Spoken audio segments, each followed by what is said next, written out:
Est-ce que vous connaissez l'origine de la guerre de sécession aux États-Unis? Pourquoi le Nord et le Sud se sont entretués? Au cœur de tout ça, on sait qu'il y avait l'abolition de l'esclavage. Mais en fait, l'abolition de l'esclavage avait déjà été résolue en un sens, puisque le Nord l'avait aboli depuis plus de 15 ans. Et le Sud non, et puis on avait trouvé des accords plus ou moins bricolés qui étaient allés jusqu'à dire que certains États du Nord devaient ramener les esclaves en fuite au Sud. En fait, la raison profonde de la guerre de sécession, c'est qu'après avoir aboli l'esclavage, le Nord est devenu beaucoup plus compétitif que le Sud. Économiquement, le Nord est devenu à la fois plus productif et plus compétitif d'une façon générale, à tel point que les exports du Sud étaient devenus complètement non compétitifs et que la guerre était inévitable. L'économie du Sud a été asphyxiée parce que le Nord avait aboli l'esclavage.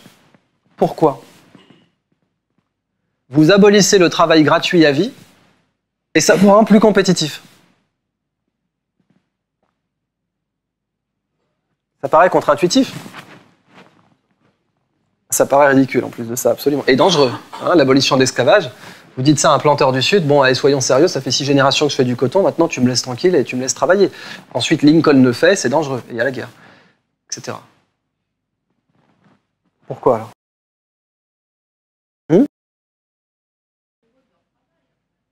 Alors, à l'époque industrielle, non. Hein. C'est ce qui fait que l'origine, on arrive aujourd'hui à l'aube du XXIe siècle avec une mentalité qui est que faire ce que l'on aime, c'est l'exception.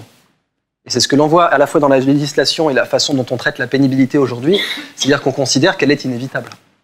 Que le travail, c'est forcément pénible. Et ça vient de la révolution industrielle. Hein, où, il y a deux façons de faire du profit avec un être humain. Ou bien vous le pressez, ou bien vous le plantez. Si vous le pressez, vous avez un verre de jus d'orange. Si vous le plantez, vous avez un oranger. Choisissez votre marge. Sachant qu'à l'époque de la révolution industrielle, épanouir un être humain dans l'usine, c'était pas tellement l'ambiance. Donc non, c'était pas ça. C'est simplement une révolution qui s'est produite et qui était rendue inévitable par l'abolition de l'esclavage. La machine à vapeur. Vous comprenez, vous allez dire encore une fois à un planteur du Sud, toi, il te faut une machine à vapeur. Écoute, bonhomme, tu fais du coton, toi? Non. Alors, ta machine qui fume, tu la prends, tu la gardes, tu te la mets derrière l'oreille, et moi, je continue à faire du coton, parce que ça fait 6 générations que j'en fais, et je connais mon métier. Non, non, il ne te faut pas un esclave, il te faut une machine à vapeur. Va-t'en. La machine à vapeur, personne ne voulait l'adopter, c'est pas fait comme ça. Le Nord non plus, d'ailleurs. Mais une fois que vous abolissez l'esclavage, là, vous n'avez pas le choix.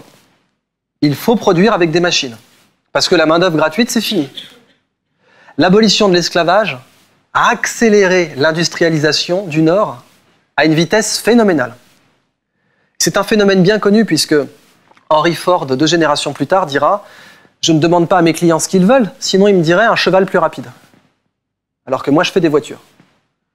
Donc, il faut que je leur mette la voiture sous les yeux, que je leur montre, parce que sinon, ils sont encore en mode cheval, eux, donc ils vont me dire « Je veux un cheval plus rapide. » Et la machine à vapeur, c'est exactement pareil. Vous demandiez à un planteur du Sud, qu'est-ce que tu veux? Un plus gros esclave, plus fort, qui dure plus longtemps. S'ils avaient pu faire des esclaves transgéniques, ils les auraient fait.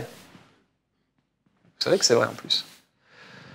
Donc le Nord s'est industrialisé. Et oui, Chevrolet, Cadillac, Ford, ils ne se sont pas installés à Chicago pour le climat. Ils s'y sont installés parce qu'il y avait des machines à vapeur là-bas, que c'était industrialisé.